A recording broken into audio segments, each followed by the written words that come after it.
It was when I was about 11 or 12. I have some family friends that for a few, like every Christmas and birthday, they'd send me some unusual musical instruments because I've been into music for years and I've been singing for a really long time. But I played woodwind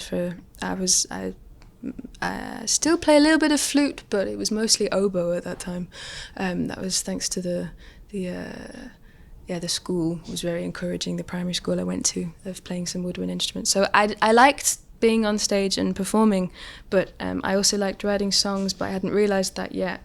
And they sent an ukulele, I've forgotten what it is, I think it was like called the Blue Moon or something. It was like $20 worth of like a little soprano, and I don't know, I didn't know what to do with it because I'd never played a string instrument before. It'd always been woodwind, and I don't think it had clicked that I could sing and play at the same time, until I did one day and went, oh, I can write the songs that I've been wanting to write. So then I just started writing. So that was about 6 months in between those times, and then 6 months later about 9 months later, I released an EP with like my first few songs on. It was very quick. It's a very bizarre story. It went very fast. But yeah, I suddenly very quickly realised that I wanted to be a musician. And then for that Christmas, I think I did actually get a stag ukulele then. And it was another little soprano. And then I realised that I liked tenors.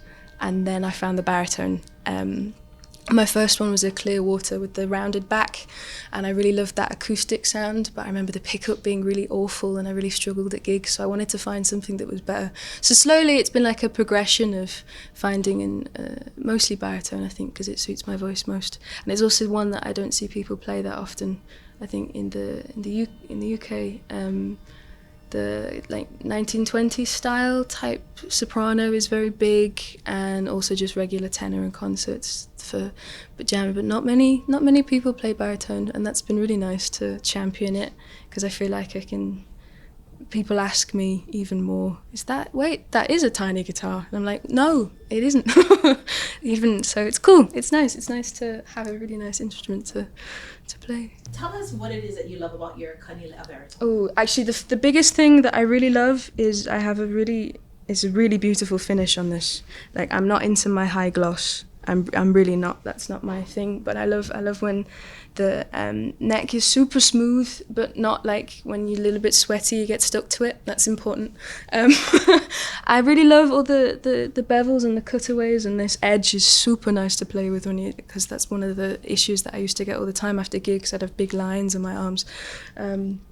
So that's nice. I love the fretboard markers, little circles, and there's a little moon on the 12th one, and they're all sand inlay, which is super nice.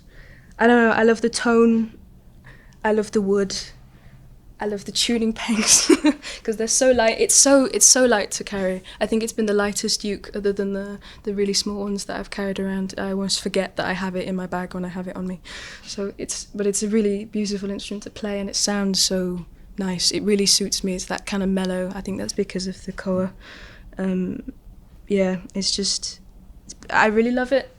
Yep, it's good. I think it actually complements your voice, which has a beautiful, almost like a Celtic, Highland feel to it. And then here you have this beautiful bass foundation and Kanile Baritone.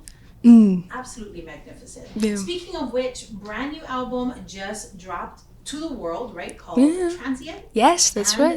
That dropped in April of 2018. Indeed. But it doesn't sound like you're stopping anytime soon when it comes to songwriting. So what's in store for Zoe in the next few years? I've got a few of my own original songs that I've been writing more recently, so I will be working on another album. But Tobias Elof, my partner, and I are currently working on an EP. We're getting that probably released sometime this year.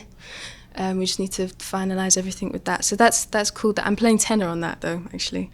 But more baritone stuff will be soon. Most of the songs I've been writing recently have been on this, actually, so that'll be in the next album. And touring quite a lot. Once I come back from Hawaii, I have a few gigs in Scotland, and then I'm with Tobias in Norway and Finland, and organising another tour for the end of the year. So yeah, travelling about quite a bit. And I will remember a humidifier this time. That's important, just to clarify. If you go away from Hawaii or anywhere where it's humid, I've really noticed how my the neck, especially the fretboard and the frets, have become nice and smooth again. That's important to remember, because I forgot at one point. So yeah, there's a confession that I've made there, but I think it's worth noting. What kind of advice can you share with somebody who is coming up and has a love for music like you do? Yeah, I think one of the best advice that I got was from my parents when I first started, and they said take every opportunity to play live in front of people as possible. It's great that you're honing your craft in your bedroom and you put your camera on and you can get a feedback like that. That's awesome. I'm not saying that that's anything bad, but I think actually getting the response and feeling of what it's like to play in front of a live audience is really incredibly beneficial. Yeah, it was something that the Beatles did. I think they just played every gig. So like for the first 2 years, I played everything, and that I made no money at all. That wasn't what it was for. It was for gathering all experience that I could. So like, thankfully, I haven't had a string break on stage, but everything else in between, I've definitely experienced. So yeah. It's a good one. You realise that you can handle so much more than you think you can, and it's also great for confidence, and you start realising what the audience like and what you like performing, which I think is the most important part, and you can fall in love with your own music in a completely different way. But yeah, I think playing live in front of people is really important. I think just keep doing it actually as well. Yeah.